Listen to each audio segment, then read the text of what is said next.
Hi, I'm Terrence Lennon of Ivory Key Productions, and today I'm going to show you how to route multiple instruments in Core 2 to discrete tracks in Pro Tools.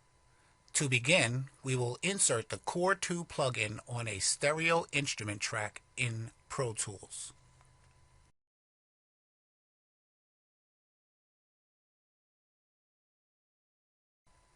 Click on the Show Hide Sound Matrix Edit Area button, and we will insert 3 additional input modules into the sound matrix. Input number 1 receives MIDI input from all MIDI channels and sends to the master channel output. The master channel output is the main output for the entire Core application. The track that you instantiated Core 2 in Pro Tools also receives MIDI by default from the master output. The master output is the master module in the sound matrix area. If you note, the master output is actually plugin output 1. So plugin output 1 and the master output are the same. On input 1, we're going to receive MIDI from channel 1, and we're going to send to plugin output 1. For the second module, we're going to receive MIDI from MIDI channel 2 and send output 2. Third channel, the same thing. Receive MIDI from MIDI channel 3, output to plugin output 3.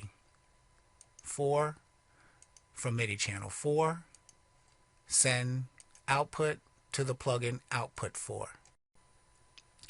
If you choose, you can simply remove the master channel from Core 2. The master channel is simply a group channel that has been designated as master. Now we will set up our routing in Pro Tools. We will create 3 stereo instrument tracks. These tracks are all selected, so I will show you a trick in Pro Tools that makes the routing much easier.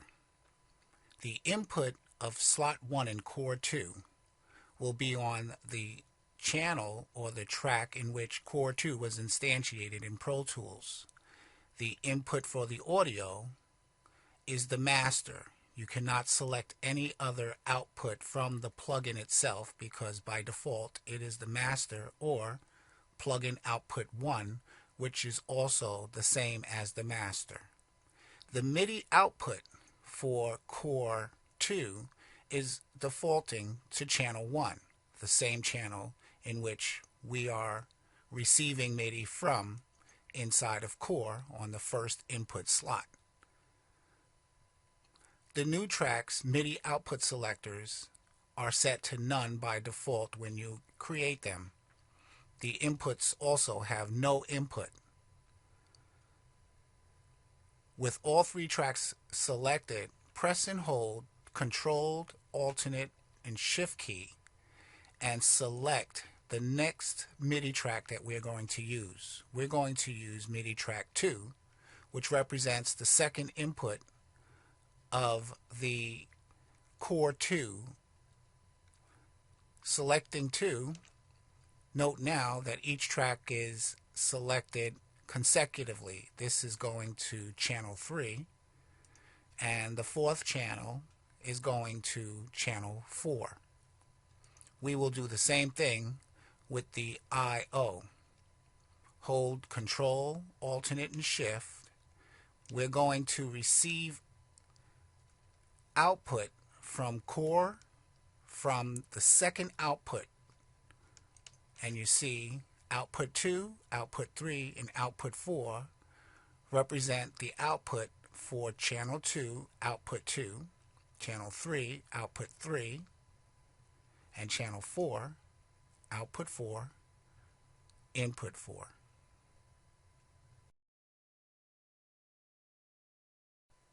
Now that we have our routing complete, you simply select the instruments you wish to use and insert them into the Core channels. As you can see by selecting the first channel in Pro Tools, by pressing our keyboard controller, we are actually receiving audio from the master or plug-in channel 1.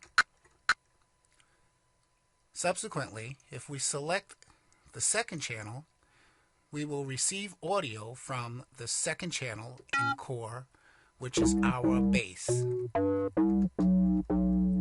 Select the third channel and we have our pads. Select the fourth channel and we have our lead sound.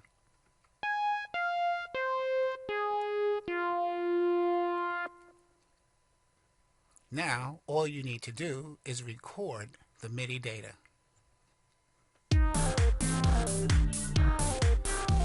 That's all there is to it.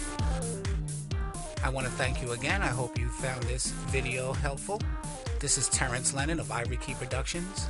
Thank you very much.